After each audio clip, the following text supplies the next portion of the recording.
لله الحمد لله علي الذات عظيم الصفات سمي السمات كبير الشان جليل القدر رفيع الذكر مطاع الأمر جلي البرهان فخيم الاسم وسيع الحلم كثير الحلم كثير الغفران جميل الثناء جزيل الدعاء عميم الإحسان سريع الحساب شديد العقاب أليم العذاب عزيز السلطان ونشهد أن لا إله إلا الله وحده لا شريك له ونشهد أن محمدا عبده ورسوله أما بعد فقد قال الله تعالى في قرآنه المجيد بعد أعوذ بالله من الشيطان الرجيم بسم الله الرحمن الرحيم يا أيها الذين آمنوا إذا نودي للصلاة من يوم الجمعة فاسعوا إلى ذكر الله وذروا البيع ذلكم خير لكم إن كنتم تعلمون صدق الله العلي العظيم وصدق رسوله النبي الكريم ونحن على ذلك من الشاهدين والشاكرين اللهم صل على محمد وعلى آل محمد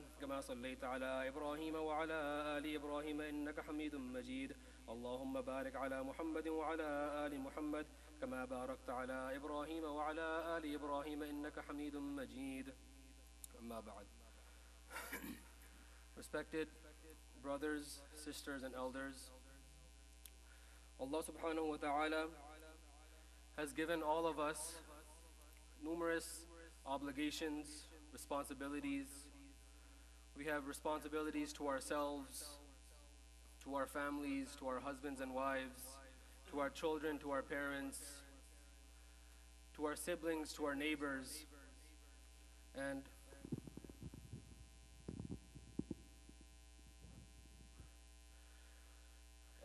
alhamdulillah, Allah subhanahu wa ta'ala has enabled us that we spend our days trying to fulfill these obligations and trying to complete these responsibilities. And because of this, our days are very busy. Our life is very fast. But despite our obligations and despite our duties, we all chose to come here to offer the Friday prayer, to listen to the khutbah and to pray the prayer. And this is a testament to our faith. Why? Because Allah subhanahu wa ta'ala says, Ya ayyuhalladhina amanu, O you who believe, إِذَا نُودِيَ لِلصَّلَاةِ مِن يَوْمِ الْجُمُعَةِ فَاسْعُوا إِلَى ذِكْرِ اللَّهِ When you're called towards prayer on the day of Friday, come to the dhikr of Allah. Come to the remembrance of Allah. Allah is telling the believers, do this. And we are doing this, deductively reasoning, we are the believers. This is proof that we are trying our best to implement the acts of the believers in our lives. We are trying to emulate what Allah subhanahu wa ta'ala wants all mu'mineen to emulate. And we thank Allah subhanahu wa ta'ala for this. But if we're coming and sacrificing so much time and effort and exerting so much energy to come to the Friday prayer, we should try to take into account all the requirements and all the etiquettes, all the shara'it and the adab of the Friday khutbah as well, so that we can benefit from it the fullest. If someone chooses to worship Allah subhanahu wa ta'ala, but does not choose to follow His guidance on how to do so, will he be successful? If someone says, Allah told me to pray, I'm gonna pray, but I'm gonna do it without wudu. Or if someone says, Allah told me to fast, I'm gonna fast, but I'm gonna lie and cheat and steal and curse at others in the process. So we need to follow Allah's guidance on how to worship Him as well. Sometimes not following this guidance will mean the act of worship is not accepted. If someone prays without wudu, the prayer is not accepted. If someone fasts and he curses and he does things that he's not supposed to, technically the fast may be accepted, but what barakah is left in it? The point is, in all acts of worship, we should follow the adab and the shara'it and the etiquettes that Prophet Muhammad sallallahu alaihi wasallam has taught us regarding these. And failure to do so, it will mean we're not capitalizing or we are not getting the full return on our investment. We are sacrificing so much, we're spending time and effort, and we're not getting the full reward.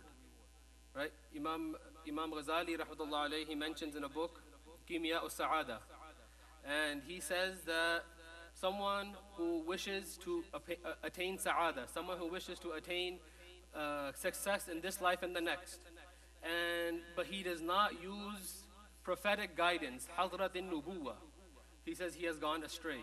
And he is like that person who has a dinar al-bahraj. A dinar al-bahraj. Currency that is no longer in circulation. He has a stack of bills, but they're no longer in circulation. They're worthless. They're just paper now. But he thinks he's loaded. He thinks he's rich. And then when he finds out, when he tries to spend this money, he finds out this is just paper. I'm broke. He's bankrupt. So Imam Ghazali says that without following prophetic guidance in all of our a'mal, in all of our ibadat, we become like the person who has a dinar al-bahraj.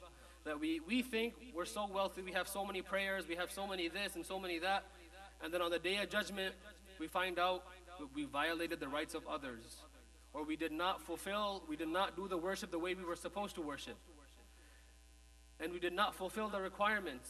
And then Allah will say to him on the day of judgment, لَقَدْ كُنْتَ فِي غَفْلَةٍ مِّنْ هَذَا فَكَشَفْنَا عَنْكَ غِطَاءَكَ فَبَصَرُكَ الْيَوْمَ حَدِيدٌ. That you were negligent regarding this. فَكَشَفْنَا عَنْكَ غِطَاءَكَ, and we have removed the barrier from you. فَبَصَرُكَ الْيَوْمَ, today your sight hadid is sharp. Today you can see clearly. So to avoid this,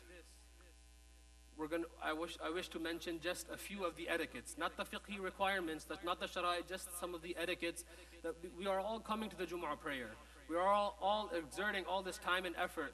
We might as well try to make it the best we can. To that end, I want to mention just a few etiquettes of the Friday prayer. And the first and foremost is to have purity of intention. Why are we here? Why did I choose to come to the masjid today to pray the Friday prayer? Not because my dad made me or my mom made me, or what will people say if they see that he doesn't pray Jumu'ah. No, we are doing it only and only for the pleasure of Allah subhanahu wa ta'ala. Allah, we say to Allah, you are the one who obligated this on me, and I am doing it because you have obligated it on me. And I hope that you will reward us for this. We have raja, we have hope that Allah subhanahu wa ta'ala will reward us. Purity of intention, don't do it for a human being, do it only and only for Allah subhanahu wa ta'ala. All the major compilers of hadith, the scholars who wrote hadith books, Imam Bukhari, Imam Muslim, Abdul Razak, Tahawi, Darmi, all these scholars, or majority of them, they collected a whole bunch of hadith. And the majority of them, the first hadith they mention is إِنَّمَا الْأَعْمَالُ بِالنِّيَّاتِ. All actions are based on their intentions. The first hadith they mentioned, out of 4, 5, 10, 20,000 hadith that they mentioned, the first one they mentioned is all actions are based on intention. Why? Because they know whoever is reading this book, you are about to embark on a noble effort. You are studying the hadith of Prophet Muhammad sallallahu alaihi wasallam. That great being, everything he said, everything he did, everything he approved of, you are going to study that. This is a very noble effort. Make sure you're doing it for the right intention. Make sure you're doing it because Allah subhanahu wa ta'ala is pleased when the hadith of the Prophet is studied. Make sure you have the right intention. So the first etiquette is that when we are coming to the Friday khutbah, we are coming for the Friday prayer, make sure we have the purest of intentions. The second etiquette, try to arrive as early as you can. From the start, from Tulu' al-Shams, from sunrise until the start of the Friday prayer time, until Zawal, until midday, whenever, as early as you can come, the more reward you will get. Because Prophet Muhammad sallallahu alaihi wasallam has said in a hadith narrated by Imam Bukhari, من اغتسل يوم الجمعة غسل الجنابة ثم راح فكأنما قرب بدنة. Whoever showers on the day of Friday, the same way you would shower as if the shower was obligatory on you. So you do a proper shower. And then you come to the masjid early, it is as if you have donated a camel. وَمَنْ رَاحَ فِي السَّاعَةِ الثَّانِيَةِ. Whoever comes in the second sa'a, in the second hour, we'll get to what sa'a means, but whoever comes in the second hour, فَكَأَنَّمَا قَرَّبَ بَقَرَةً. It is as if he has donated a cow. Not as valuable or expensive as a camel, but still pretty valuable. And whoever comes in the third sa'a, the third hour, it is as if فَكَأَنَّمَا قَرَّبَ كَبْشًا أَقْرًا, a horned ram. And whoever comes in the fourth hour, فَكَأَنَّمَا قَرَّبَ دَجَاجَةً. Whoever comes in the fourth hour, it is as if he has donated a chicken. And whoever comes in the fifth hour, فَكَأَنَّمَا قَرَّبَ بَيْضَةً. It is as if he has donated an egg. Sa'a, it refers to from the end of the time of Fajr. From sunrise until the beginning of the khutbah, you divide it into 5 equal increments. Each one is 1 sa'a. So the earlier you come, the more reward it is. You come early and you read the Quran, recite the Quran. You come early and you do dhikr of Allah. You come early and you do nothing but just close your eyes and sit and think about Allah subhanahu wa ta'ala. Do tafakkur, do muraqabah, do tadhakkur. Allah subhanahu wa ta'ala is constantly saying, think about the world, think about this creation, and you will find signs of my existence, and you will find signs of my work in the existence. So come early, if it's possible. If someone comes to the masjid early and his boss is calling him from work and you say, oh no, the hadith said come to the masjid early, no. Or someone comes to the masjid early and his wife or her husband or her kids are at home and they're saying we need you, and say no, I have to go to the masjid. No. Do not violate the rights of man to fulfill a sunnah. The rights of human beings are far, far more sacred than a sunnah. But for those people who have no external other obligations, who have the ability to come, they should try to come as early as they can. And the reason Imam Nawawi rahmatullah alayhi mentions in Sharh al-Muhadhab, ومعلوم أن النبي صلى الله عليه وسلم كان يخرج إلى الجمعة متصلا بالزوال وكذلك جميع الأئمة في جميع الأمصار. It is known the Prophet Muhammad صلى الله عليه وسلم would come out for the khutbah right at zawal time, at midday, and all the A'imma used to do the same. وذلك بعد انقضاء الساعة السادسة فدل على أنه لا شيء من الهدي والفضيلة لمن جاء بعد الزوال. This extra benefit is only if you come before the time for the khutbah starts. So we try our best, even if it's 5 minutes early, even if it's 7 minutes, 10 minutes early, Allah subhanahu wa ta'ala will at least give us some extra blessings. We try our best, and whatever we can do, we do. So the second etiquette is to try to arrive as early as you can, provided it is possible to do so. The third etiquette, you wear your nicer clothes, and you wear cologne if you have. Because Prophet Muhammad said, whoever comes on the day of Friday and وَلَبِسَ مِنْ أَحْسَنِ ثِيَابِهِ وَمَصَّ طِيبًا إِنْ كَانَ عِنْدَهُ. Imam Abu Dawud narrates his hadith. He comes on the day of Friday with his best clothes, and he puts on cologne if he has some. And then he comes to the khutbah and he does not jump over people's necks to try to come to the front. He doesn't harm anyone. And then he prays and he quietly listens to the khutbah. Allah subhanahu wa ta'ala كانت كفارة لما بينها وبين الجمعة التي قبلها. It will be an expiation of his sins from that Jumu'ah to the previous Jumu'ah. Allah subhanahu wa ta'ala will forgive his sins. The muhaddithin say it's referring to minor sins, but Allah subhanahu wa ta'ala can forgive whatever He likes. He can forgive all of your sins for the past week if He chooses. And finally, the fourth etiquette, which is perhaps the most important because it is often the most neglected, is that you listen to the khutbah attentively. Because khutbah is not just a normal speech.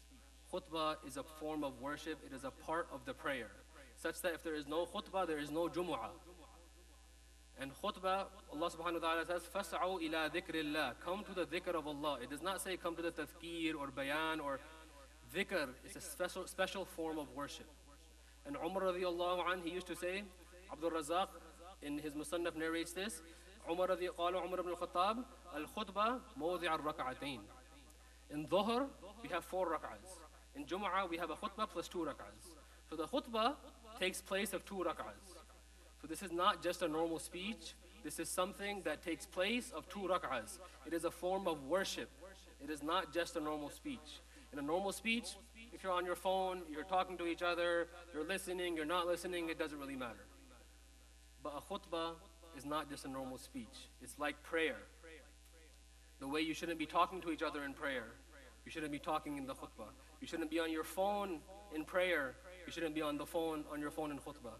You should be attentive in prayer. You should be attentive in the khutbah as well.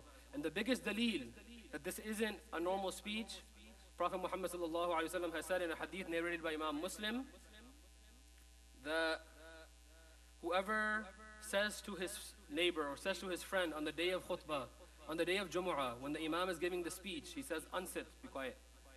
The person who said, be quiet, فَقَدْ لَغَوْتَ. He is the one who has done something foolish. That's how important it is to listen to the khutbah attentively. Not because the guy up here has something useful to say, but because the khutbah is a part of the prayer. And a lot of times the khutbah, you learn something. In my case, you just have to tolerate me for 15-20 minutes. But the khutbah is a part of the prayer. It's a form of worship. And it is incumbent upon every single one of us that we pay attention to the khutbah and don't just treat it like a normal speech. We make dua to Allah subhanahu wa ta'ala that He enables us to implement these etiquettes into our lives, and that He enables us to, and that He accepts all of our worship from us. Wa akhiru da'wana alhamdulillahi rabbil alameen.